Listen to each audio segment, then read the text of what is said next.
I'm Tracy Baxter with today's Record Newswatch. A fire of undetermined origin ripped through a section of the Algonquin Plaza in the town of Newburgh this morning, destroying at least 5 offices and businesses. The massive blaze broke out at about 8:30 in the plaza located near the intersection of Route 300 and 52. Initial word from the scene is that firemen believe it got started in an area around Manel's Camera Shop and Woodbury Cleaners. Both those stores were destroyed, along with an insurance office, an Asian food store, and an office for the 100th State Assembly District. A firewall saved the post office at the far end of the plaza. There were no reports of injuries. Firemen from several local companies brought it under control in about 2 hours. The local roads that had been closed were reopened at around 11:30. Keep checking back here at Record Online for updates from the fire scene. It's a big step up for the man who heads the region's Roman Catholic churches. New York Archbishop Timothy Dolan has been named to the post of cardinal by the Vatican. The announcement came from Pope Benedict. Cardinals are the Pope's key advisors and are members of the group that will eventually elect Benedict's successor. Dolan will be elevated to cardinal in a formal ceremony February 18th. We will have a reaction from the region's Catholic Church leaders here at Record Online and in tomorrow's Times-Herald Record. Elsewhere, opening arguments began this morning in Orange County Court in the Cory Byrd murder trial.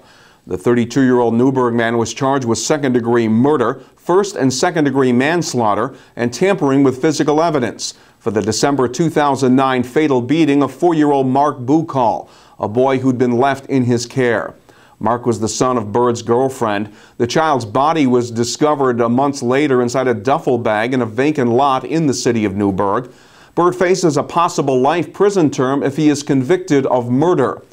In her opening statement, the assistant district attorney said Mark Bucall died of a, quote, savage, heinous, and hideous beating because the sick boy had thrown up and soiled himself.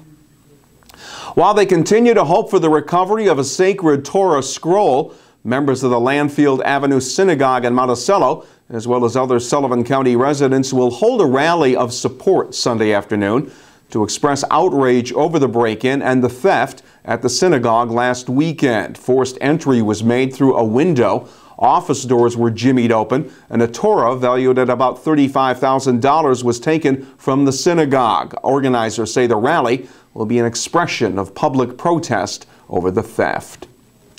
Orange County legislators have been given the numbers. Now they have to decide what to do with the county government center building.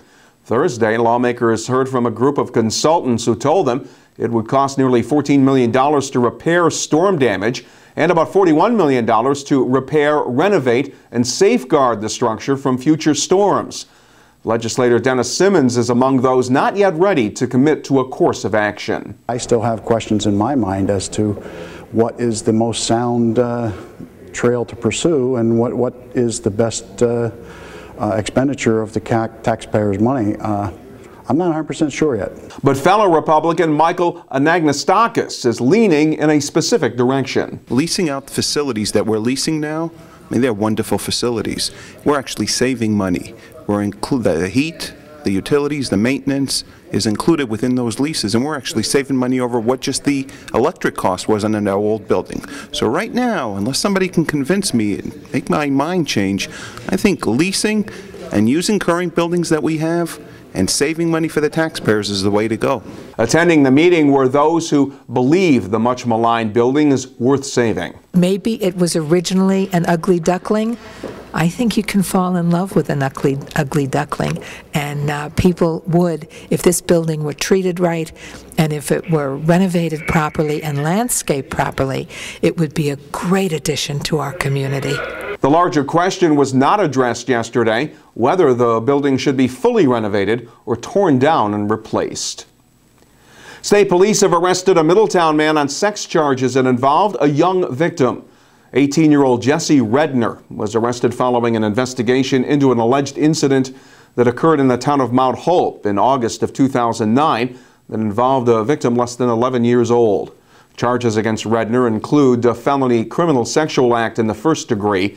He was sent to Orange County Jail following his arraignment in Mount Hope Town Court. And a blood drive continues until 8 p.m. Friday at the Montgomery Firehouse in honor of Matthew Parenti, a local 12-year-old boy who receives regular blood plasma infusions to fight PIDD, primary immune deficiency disease, which blocks the production of the antibodies Matt needs to fight germs and infections.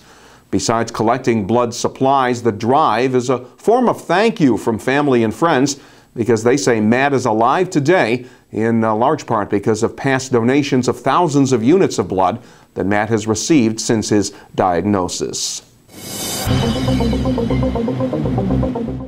We are headed towards a mostly sunny and snow-free January weekend.